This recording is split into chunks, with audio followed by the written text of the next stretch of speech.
The French do love their bread, don't they? They love it particularly with the cheese, and you do love French bread as well, don't you? But how do you translate what is the translation of the word bread in French, and how do you go about pronouncing this? P-A-I-N.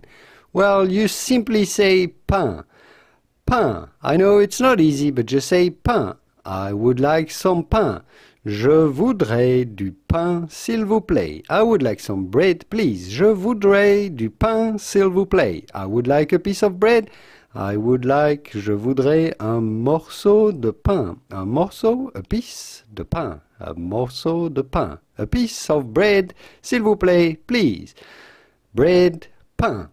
Pain. Fairly straightforward. I hope this video was useful. If it was, give it a quick thumb up before you go to support my work, and I will see you soon in the wonderful world of French pronunciation. Au revoir. Bye-bye.